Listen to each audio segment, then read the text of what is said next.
I'm David Knowles, and this is Ukraine, the latest. Today, we analyse the heavy fighting around Toretsk as Russian forces push forward. We bring you political and diplomatic updates from around the world, and we speak to war crimes reporter Olesia Bida from the Kyiv Indepednent about her new documentary, He Came Back. Bravery takes you through the most unimaginable hardships to finally reward you with victory. The first duty of my government is security and defence, to make clear our unshakable support of NATO and with our allies towards Ukraine. Kyiv stands strong. Nobody's going to break us. We're strong. We're Ukrainians. Just a note from us that this episode contains discussion of extreme sexual violence and cruelty. It's Monday, the 15th of July, 2 years and 147 days since the full-scale invasion began. And today I'm joined in the studio by Associate Editor Dominic Nicholls and Assistant Comment Editor Francis Dearnley. Well, hi David. Hello team. So let's start off with a sort of general overview, and I'm afraid it is brief because it is so regular. But civilian casualties killed and wounded reported across Ukraine over the weekend from drone-guided bombs, artillery attacks and more. In Donetsk, Kherson, Kharkiv, Dnipropetrovsk and Sumy oblasts. There were also attacks in Luhansk, Mykolaiv and Zaporizhia Oblast, but no casualties reported there. But now let's zoom into the Donbas a little bit, and the situation near the city of Toretsk. So we're now about 40 k's north of Donetsk city, 20 k's south of Bakhmut-ish, that kind of area. The situation there is said by Ukraine's general staff this morning to be tense, in their words. Heavy fighting there and in the village of New York, which is a couple of kilometres to its south. Remember, we spoke about New York last week. It is the spelling, well, some bastardizations of it, but it is the New York of US fame. The settlers from Ukraine went to the US and returned, and so named the town New York. So it's not a typo. So that area is very under heavy bombardment. Now, tense, I take to be a bit of an understatement, having looked at this stuff for nearly 2.5 years now. I think the Ukrainian general staff are a bit on the swingometer between British understatement and others hyperbole. I think it's a bit more on the Brit side. So when they say it's tense, I take that to mean it's pretty dire and hanging on. Anyway, we know Russia has increased their forces around the Donetsk area since June. They're fighting heavily in that area, really pushing to try and get the big cities of Slovyansk, Kramatorsk and that kind of area. Now, the general staff say the heaviest fighting, although it's tense around Toretsk, the heaviest fighting, what they call the hottest situation, is in the area concentrated around Pokrovsk, about 40 k's west. There's almost a sort of three-pronged attack through the centre of the Donbas, with this area in Pokrovsk being the southern, Bakhmut-ish in the centre, and then pushing around to the north of the central bit. Ukrainian troops say they fought off Russian advances near Kharkiv, to the north obviously, but also Kupiansk, Liman, Siversk and Kramatorsk. That's essentially the whole of the Eastern Front. So very, very active. Meanwhile, Russian air defence units say they destroyed 15 Ukrainian drones in separate attacks targeting Bryansk Oblast last night. This comes from Russian Governor Alexander Bogdanaz on Telegram. So according to Bogdanaz, there were no casualties or damage. Kyiv's not commented on this alleged attack. Bryansk, you may remember, is the bit of Russia just to the northeast, well, a couple of hundred k's northeast of Kyiv. It's the bit that borders Ukraine and Belarus. It's snooked in that sort of join there. But further east from there, go about another 300 kilometres to northeast of Kharkiv, and Russian authorities in Lipetsk Oblast also reported a drone strike last night. They say an electrical substation was hit. No further details known there. It's important to note there's a lot of comment in the Ukrainian media today about the heatwave that's gripping Central and Eastern Europe at the moment. So this fighting is being conducted in a very intense heatwave. Fire and emergency breakdowns at energy infrastructure facilities have been reported in Western Ukraine due to the heatwave. This comes out of the country's energy ministry on Telegram yesterday, reported by the New Voice of Ukraine. That's an online media outlet. They say the hot weather and increased use of air conditioning has led to much greater electricity demand. A high-voltage transmission line in one of Ukraine's western oblasts was temporarily shut down due to a fire caused by the heat. Power later restored, fire put out. And then in another incident, a high-voltage substation failed over the weekend, causing a blackout on the transmission line between Ukraine Moldova. The substation fire, again put down to the heat, was later extinguished. And just to put it in some sort of context, last Thursday, Kyiv experienced the highest temperature it has done, 34.2 centigrade, surpassing the previous record set at the end of the 19th century. I mean, that's hot. That's not massively hot for some parts of the country, but it's supposed to be hotter further west, and it ain't any fun at all in that temperature fighting, running around, whether or not you're wearing body armour. It is extremely debilitating. Now then, wildfires have spread around in Russia as well. So the port of Novorossiysk, where the Black Sea Fleet is basically now contained, experienced wildfires and evacuations. So this comes from Mayor Andrei Kravchenko. He just declared a state of emergency yesterday. Then this morning, he said that more than 300 people, including workers from the Emergency Situations Ministry, have been fighting fires in the area. About 500 people in total have been evacuated. Boats have been put on standby to facilitate the rescue from people up and down the coast in Russia. So extremely hot temperatures will be affecting the way the war is prosecuted. Now then, back in Ukraine, interesting story here. Kyiv Indepednent reporting that the General Staff of Ukraine have said this morning that the head of the Ukrainian Armed Forces, General Alexander Syrsky, has ordered an inspection of the 59th Separate Motorised Brigade due to the unit's recent losses.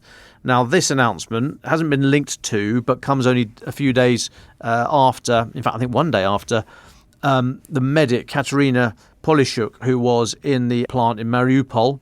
She called on Syrsky and President Zelensky to investigate the 59th Separate Motorised Brigade over the alleged misconduct of its commander, who she names as Bogdan Shevchuk. Now, in a Facebook post yesterday, she said, quote, "Since thousands of soldiers remain in the combat zone under Shevchuk's leadership, I ask you, Commander-in-Chief, to pay heed and conduct an internal investigation." She accused Shevchuk of what she says are criminal orders, negligence, actions that resulted in the deaths of a large number of troops, as well as careerism, removal of dissenting commanders and other transgressions. Now, the General Staff, Ukraine's General Staff, in their statement this morning didn't explicitly name either Polishuk or Shevchuk, and did not mention the circumstances of any losses or the reason for this investigation, but it is unusual. Well, it may not be unusual for Syrsky to go around and do a deep dive into unit or formations business. You'd think that goes partly with the day job, but for them to make this known, especially just after the Facebook post, I think is somewhat unusual. So the 59th Brigade, as far as we know, is deployed near Krasnoivka. That's in the Donetsk Oblast, about 10 km west of Donetsk city. And Katerina Polishuk, she was captured by Russia in May 22 in Mariupol in the Avastol plant when it fell into Russian hands. She was released. She's a medic. She was released with over 200 soldiers later on, towards the end of 2022, and then went back to the front, joined the 59th Brigade. Now then, while praising the unit's previous commanders, she said that Shevchuk was appointed to the position in April 2024 through what she says family ties in the top military leadership. And although she's no longer in the military, which is maybe why she feels she can speak out, she said, "Because of Shevchuk's inhuman and unprofessional attitude, I was forced to stop cooperating with the unit," adding that not everybody has the chance to resist the criminal orders aimed solely at winning extra stars by this man. Now, you may remember last month President Zelensky dismissed the commander of the joint forces, Lieutenant General Yuri Sodol. So he's got form on taking action if he feels it necessary. So I thought this was quite an interesting story if it does shine a light into some of the goings on at unit level. Obviously, we can't verify any of these claims by Ms. Polishuk, but if General Syrsky's decided to take a look on the back of it, then there should be some statement one way or the other fairly soon, I would imagine. Just one last one for me, David. Sergei Kyslytsya, that's Ukraine's representative at the UN, is tweeted this morning, quoting Dmytro Pletenchuk, who's a spokesperson for the naval forces, who says that Russia has withdrawn the last patrol ship of its Black Sea fleet from occupied Crimea. Now, at the beginning of the full-scale invasion, it's thought that Russia had 74 ships making up the Black Sea fleet, and since then, Ukraine has destroyed or disabled at least a third of it, is what the numbers suggest. Ukraine is said to have managed to damage or sink dozens of ships using maritime drones called the Magura. That's mostly by the GUR, by the military intelligence and the wider MOD, or Sea Baby, that's the SBU, the Security Service of Ukraine. and a few other similar methods by the naval forces. Now, if that's the case, if the Black Sea Fleet is no longer in occupied Crimea, that is very significant, I think. We know that they've been largely pulled back to Novorossiysk. There's also the naval base in Georgia that we spoke about last week that they're trying to develop. But very, very significant if Crimea no longer has a significant, or if any, naval platform presence. There will obviously be, we think the headquarters of the Black Sea Fleet may still be there, but if there's no actual physical platforms, ships and submarines, then that is a very significant development. I'll take a pause there, David. Well, thank you very much, Dom, for all of those updates. Francis Dearnley, can I come to you? I know you were on yesterday, so there must be a lot to talk about in the political and diplomatic space. Absolutely, David. Well, what an extraordinary weekend it's been. In Friday's episode, we were reflecting on President Biden's political survival. Today, we reflect on Donald Trump's mortal survival and the implications of that assassination attempt on the presidential campaign. I won't repeat the details of what happened here. You'll be well informed at home, no doubt, and it's not strictly relevant for our purposes on Ukraine, the latest. But suffice to say, he is extremely lucky to be alive. A literal brush with death. As one would expect, there was a wave of condemnation from world leaders over the weekend, including Zelensky, who said that he wished former President Trump a speedy recovery. He said he was appalled to learn about the shooting and expressed his condolences to the relatives of the spectator who was killed in the attack.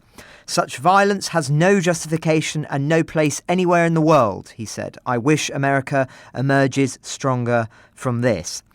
That echoes the sentiment from many Western leaders that regardless of one's views on Donald Trump, there can be no justification for violence seeking to snuff out democracy.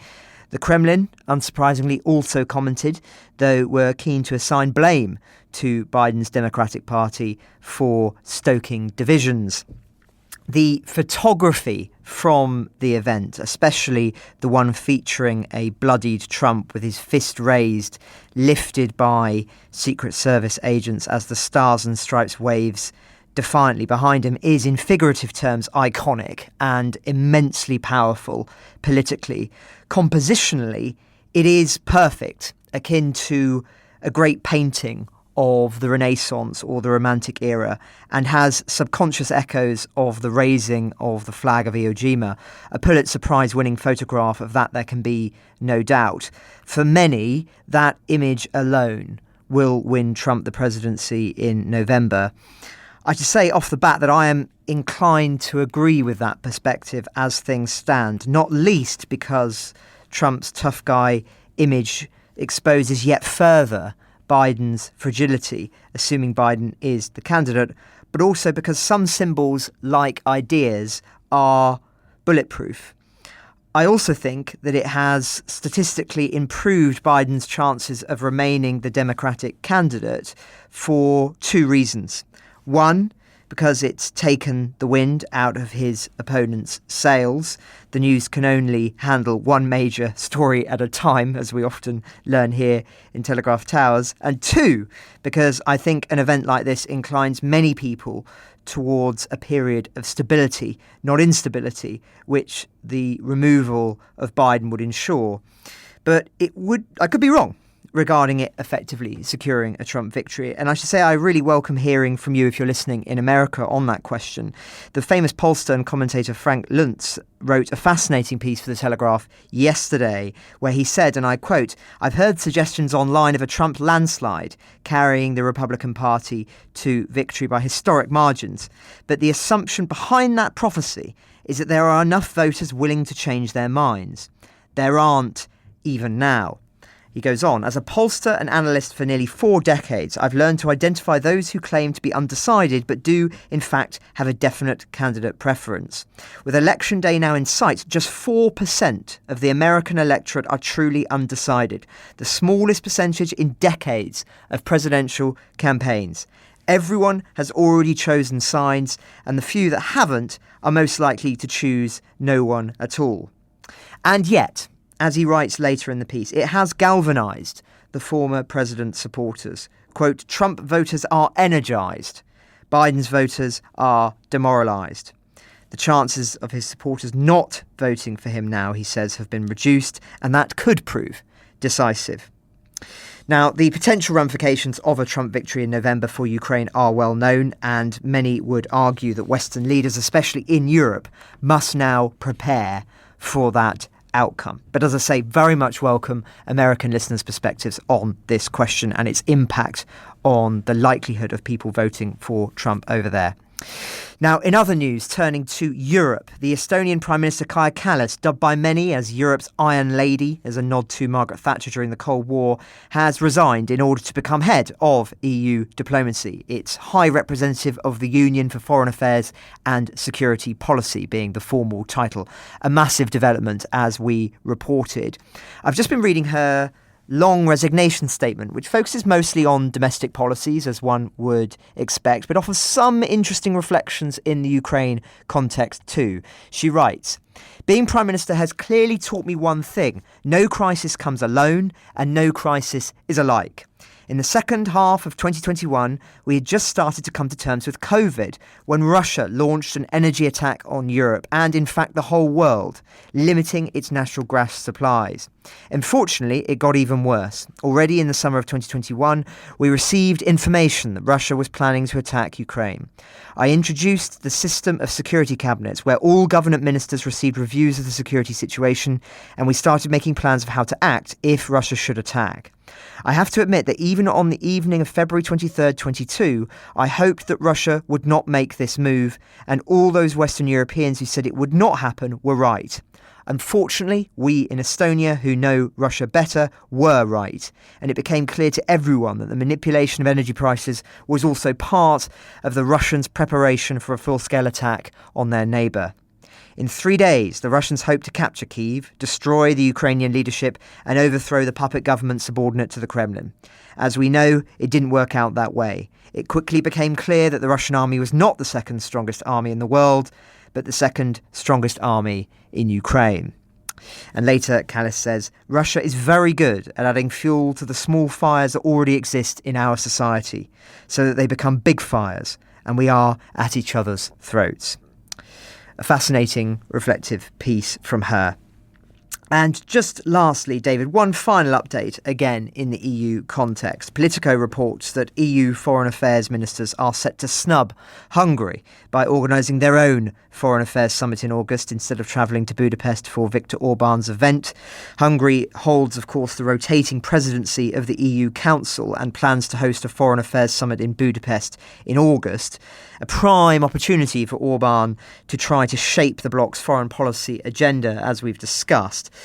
But after Orban has obstructed aid for Ukraine, these self-styled peace visits to Putin and Xi, he is very, very unpopular among many foreign ministers in Europe who've been hunting for a way to avoid becoming props in what they believe to be his propaganda show, boycotting, as Politico says, what it's supposed to be for a stellar event for the country. And indeed, already they report that France and Germany are signed up to this, and there are apparently many other EU countries said to be following suit. And I imagine if France and Germany have agreed, then most will follow. Again, a symbolic move, David, but as we were talking about only a moment ago, symbols can carry great power indeed. So that's where we are in the geopolitical realm at the moment, an extraordinary period, but I know we've been saying that for almost 2 years now. Well, thank you very much, Francis. Dom, before we go to our final thoughts, I don't think this needs to be a long section, but it'd be good to pick your brains just a little bit on the realities of fighting in a heatwave, in extreme heat. How does that impact soldiers and kit? What kind of precautions do you need to take? And how does it shape the campaign? I mean, I know you've got experience of this. Well, in a nutshell, TLDR, it just slows everything down. It's exhausting. It's horrific. I mean, I only did it in Iraq. It was hot enough in Afghanistan, but I did a winter tour there, thankfully. But in Iraq, in the middle of summer, it was just, you can't function after a few minutes. You're constantly drinking water, so that adds to the logistical supply. You're going through your kit quickly, sorry at the back, but you're just sweating through all your stuff. It's just falling apart. Your shirts just fall apart. You've got the body armour as well, if most people are wearing that now. But you just can't think straight.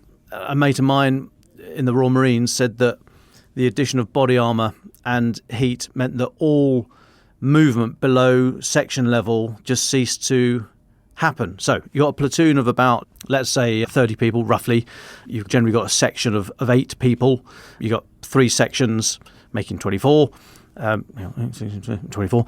Yep. And then you got your platoon, your headquarters, if you like, of your platoon commander and your signaller and maybe a medic as well. So makes up about 27 people, makes up a platoon. But a section, 8 people, is the basic Lego block, if you like, of the British military infantry. Now that section is split into 2 fire teams of 4 people, and each of those fire teams is split into pairs. So you work with a buddy, and you work in pairs, and you cover your buddy while he or she moves, and each of your pairs are working with another pair. That makes up the fire team. That fire team's working as part of a section. So the point I'm making is that you can get down, you can get a lot of people moving all about the place, which offers great tactical advantage. So the lowest building block, as there should be, would be a pair of soldiers.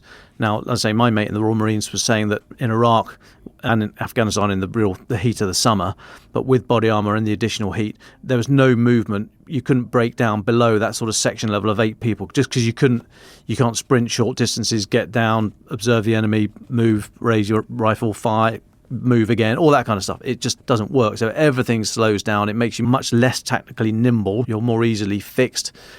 And if it has that effect on people, it also affects vehicles and aircraft and all the rest of it. The temperatures of your oils and your fuel is sometimes degraded. It can burst pipes in the engines if it gets too hot. You can easily start fires. All the rest of it. It's just utterly wearisome. There's no sort of magic gold dust here that makes soldiers operate any particular difference to all the rest of us. We know what it's like when it's extremely hot and we all get a bit flagged and have to have a little breather. Well, it's exactly the same, but just on steroids, quite frankly. It's just horrendous when you've got all that stuff. And that's just getting over the start line. Then you actually have to get on with the mission. No, it's extremely debilitating. I wouldn't recommend that as a summer pastime. Well, thank you very much, Dom, for that insight there. Francis, can I come to you just a brief overview maybe of some historical examples of extreme heat and how that shapes campaigns? The point here is just to give us some frameworks of understanding when we look at the next few weeks in Ukraine. I got very dehydrated walking across a field once.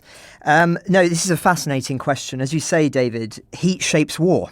And one can look at many historical examples from the past to see that. So just at the top of my head, of course, which is relevant to the Russia context, the Soviet invasion of Afghanistan saw extreme temperatures, which made fighting there very, very challenging for the Soviet forces. Of course, a major defeat for them, which helped contribute to the precipitation of the collapse of the Soviet Union, is often cited in the Ukraine context as an example of a war that can drag on for a long time, but ultimately lead to a Russian-led, of course it was the Soviet Union, separate from Russia, important to say that, but a Russian-led campaign from the Kremlin. Persian Gulf War, another good example from the early 1990s. Coalition forces, Operation Desert Storm, had major ramifications, of course, for them.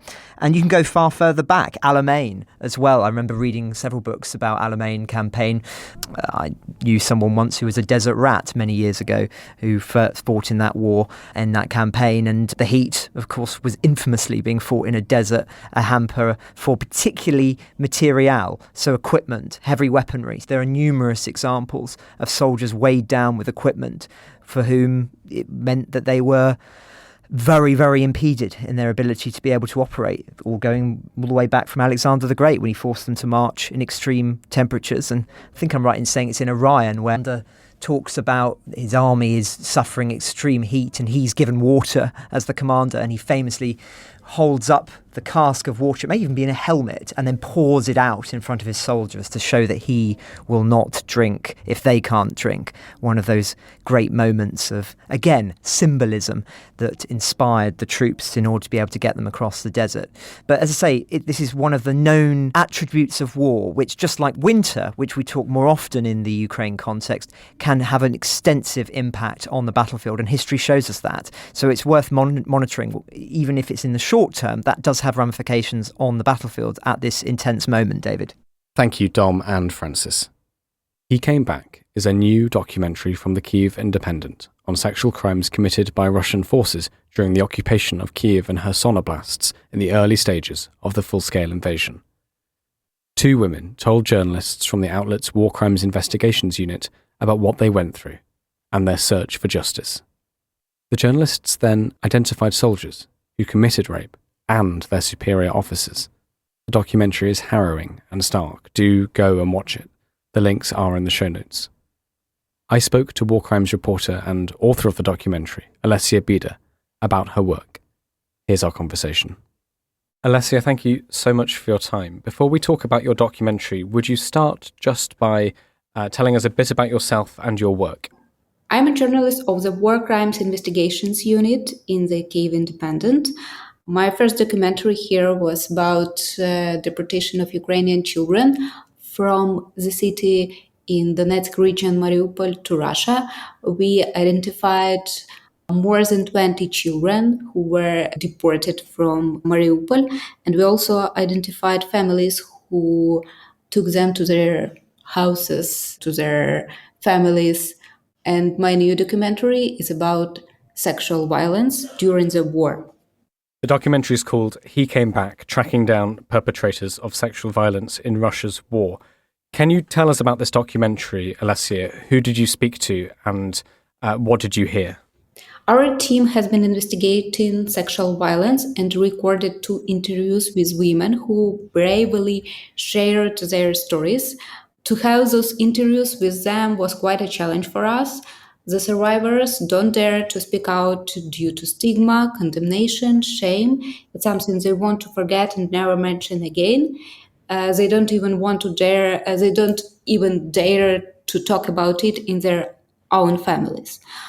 But thanks to those 2 women, we recorded their stories. We did a lot of job to identify those Russian militaries who committed sexual violence against them. And also we identified commanders of those war criminals.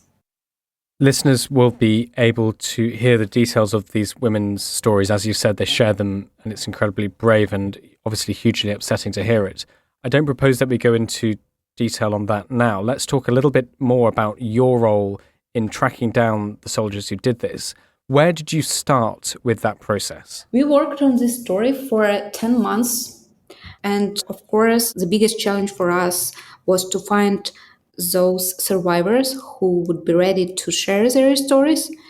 We had a lot of problems with that. As I mentioned, people don't dare to speak about their experience. And after 3 months of work, we finally recorded those interviews, and we started to identify those Russian militaries who could commit those crimes. We went to the villages that were under occupation during the March 2022. We spoke with the villagers who stayed there during the occupation. We found some documents from our militaries, and we also worked under legend to find one of militaries who occupied Kherson region and who raped the woman who was in that moment 16 years old, and she was pregnant on that moment. I think that's it. And also we had a lot of off-the-record conversations with our policemen, with the prosecutors who are working with the cases of sexual violence during the war. And now, as I know, our policemen, they work with that information that we already passed them. I mean, information about those Russian militaries who committed sexual violence. Our first story, I mean first because the story is first in our documentary, is from Kyiv region, from the village Havronshchina.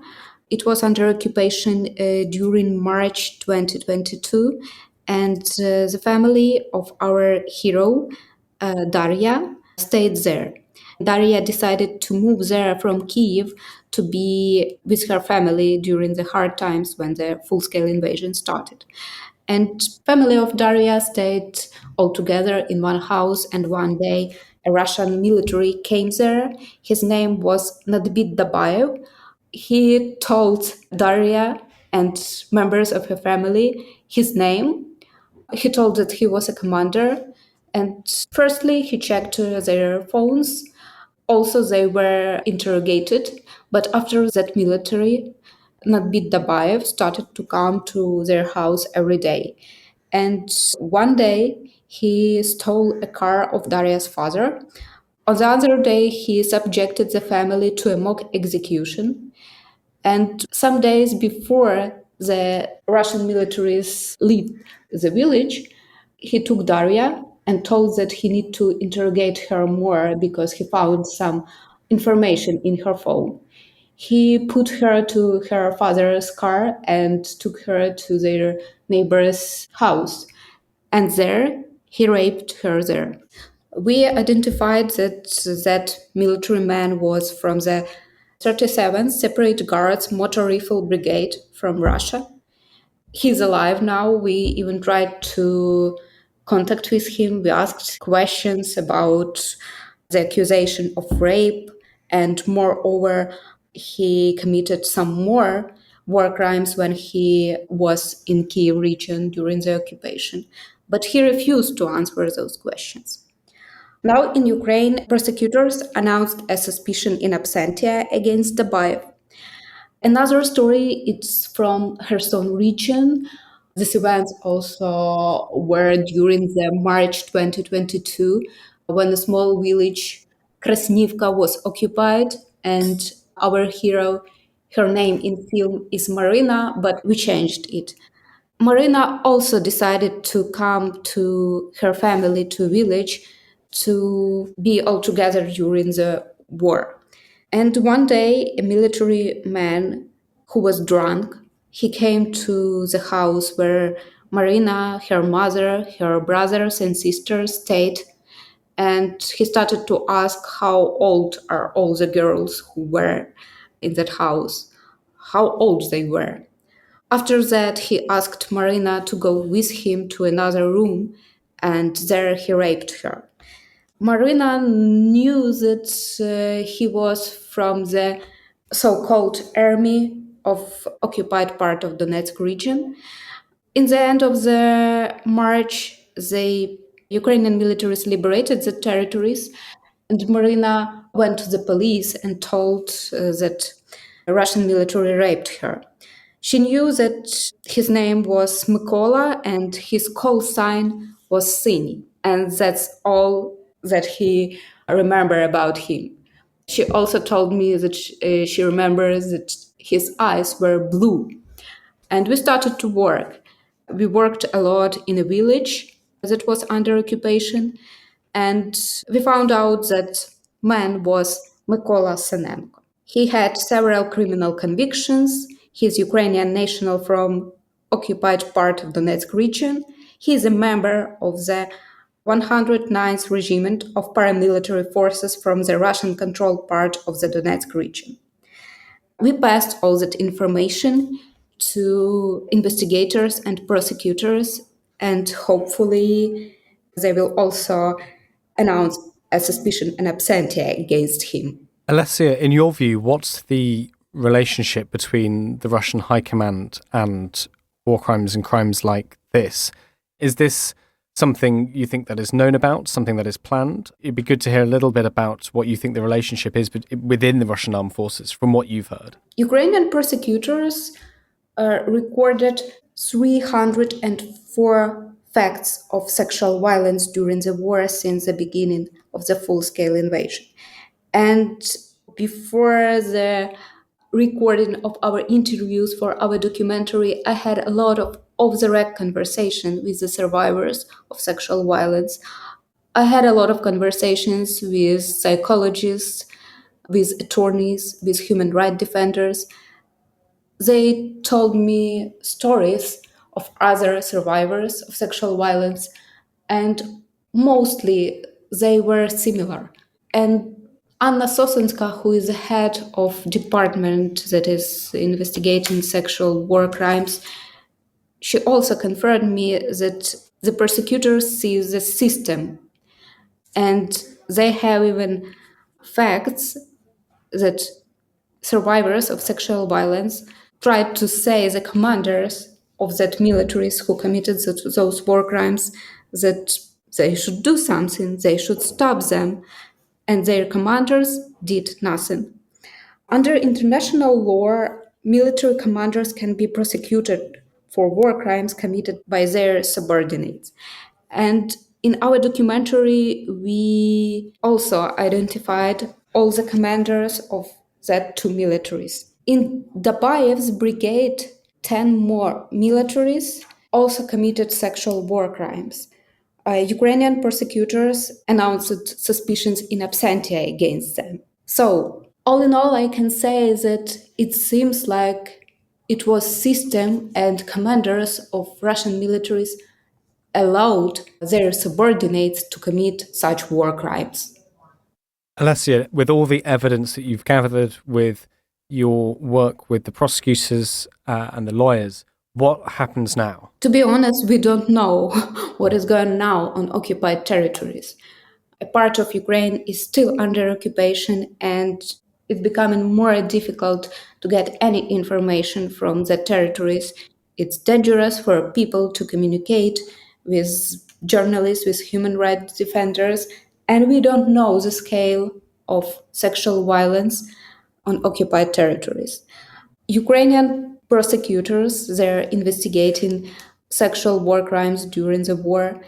5 militaries have been convicted in absentia and 46 soldiers charged. Of course, that scale that we know, that's only the tip of the iceberg.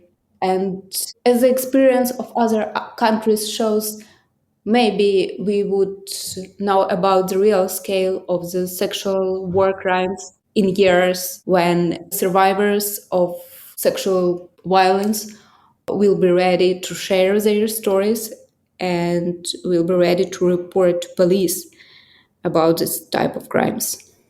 And in regards to the prosecutions of the people responsible for this, what do you think are the next steps in that sphere? What might happen now?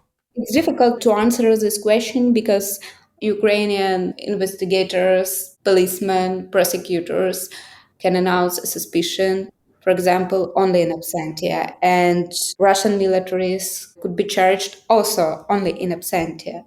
But, for example, these militaries could be put on international wanted list, and maybe other countries could charge them. I know that the position of one of attorneys, Wayne Jordash, his team helps Ukrainian prosecutors to investigate sexual war crimes. He told me during our interview for the documentary that the main task for Ukraine is to investigate these cases in quality way. And as Anna Sosenska, Ukrainian prosecutor, told me also that we should be ready to pass all the evidence to international courts. Maybe the trials would be there. And Olesia, is there anything that you would want an audience outside of Ukraine to hear and understand from your reporting for this documentary? I would be happy if you watch our documentary, if you share our documentary with your friends, with your colleagues, with your community. And also you should understand that sexual violence during the war is a war crime, and it's not the same as sexual violence during the peacetime. Russia used sexual violence as a weapon, and we should remember about that. Olesia, Bida, thank you so much for your time. Coming up, we hear Dom and Francis's final thoughts.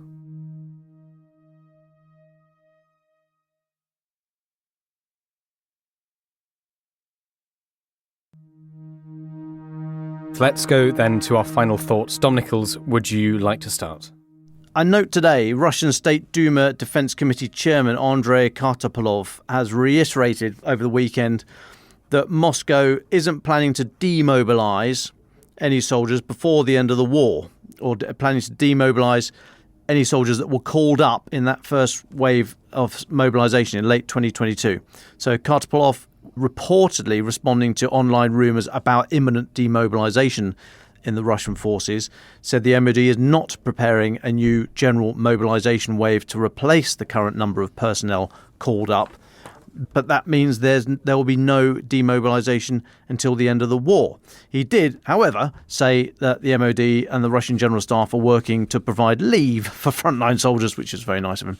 But it just shows, again, the pressure on Russia. Yeah, people had it again stated today inside the newsroom here. Oh, it's, Russia's got millions. They just got to they can keep going, can't they? So, well, yeah, I mean, they've got a lot of personnel, but not inexhaustible, and they are very, very loath to the point of not doing it yet to roll out mobilisation anywhere near the main cities of Moscow, St. Petersburg, because they know that there's a direct route into the political arena there. So they're trying to keep the mobilisation well out of the public eye. I've been trying to look around, to complete this story, as a final thought, of course, I've got to give you the view of what's happening inside Ukraine, and there is no clear picture. I think, and please, if anyone knows the exact answer, please let me know. But I think, well, just as a context, obviously, mobilisation now in Ukraine is men aged 25 to 60. They've got to register from the age of 18, but they're only liable to be called up between the age of 25 and 60. The average age of the fighter, we're told, is 40. That's pretty similar for Russia. Now, I think, from what I can see, anyone mobilised under this scheme has to serve for up to 18 months as a private soldier.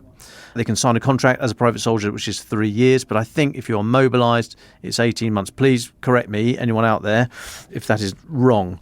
And to set it in context, quoting The Guardian, they say there are 11 million Ukraine men between the ages of 25 to 60, but only 3.7 million are eligible for this call-up. The others either fighting, disabled, out of the country, or listed as critical workers.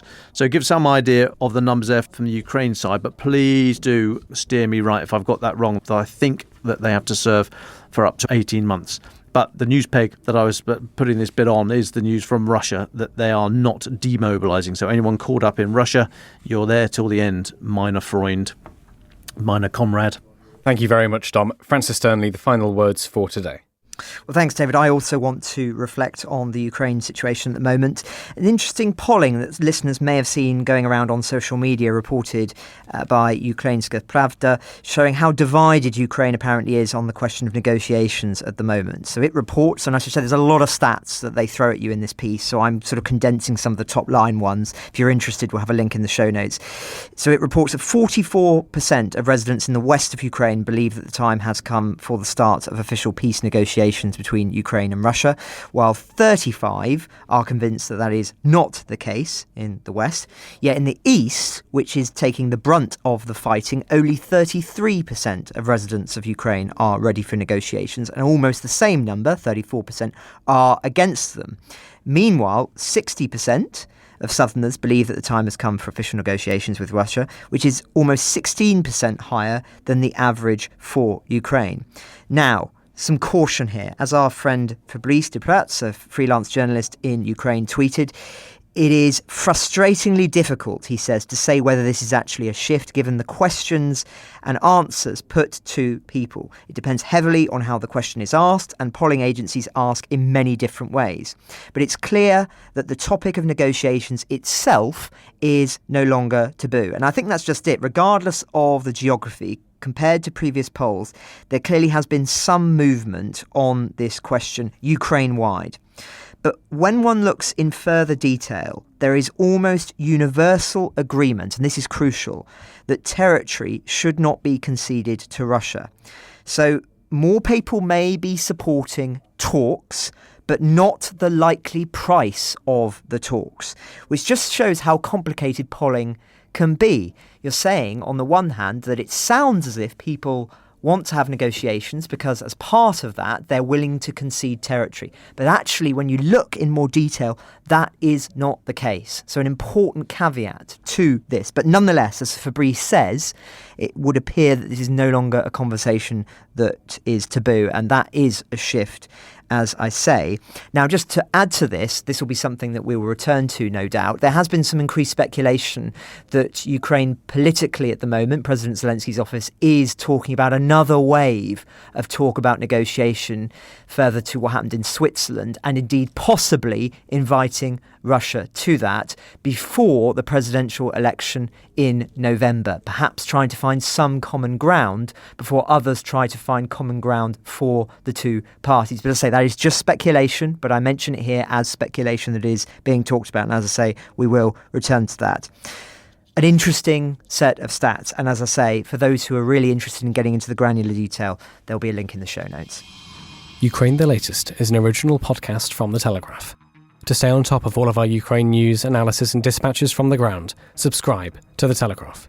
You can get your first 3 months for just £1 at www.telegraph.co.uk/Ukraine the Latest. Or sign up to Dispatches, our Ukraine newsletter, which brings stories from our award-winning foreign correspondents straight to your inbox. We also have a Ukraine live blog on our website, where you can follow updates as they come in throughout the day, including insights from regular contributors to this podcast. You can listen to this conversation live at 1 p.m. London time each weekday on Twitter Spaces. Follow The Telegraph on Twitter so you don't miss it. To our listeners on YouTube, please note that due to issues beyond our control, there is sometimes a delay between broadcast and upload. So if you want to hear Ukraine the Latest as soon as it is released, do refer to the podcast apps. If you appreciated this podcast, please consider following Ukraine the Latest on your preferred podcast app. And, if you have a moment, leave a review, as it helps others find the show. You can also get in touch directly to ask questions or give comments by emailing ukrainepod@telegraph.co.uk. We do read every message. And you can contact us directly on Twitter. You can find our Twitter handles in the description for this episode. As ever, we are especially interested to hear where you are listening from around the world. Ukraine the Latest was produced by Rachel Porter, and the executive producers are David Knowles and Louisa Wells.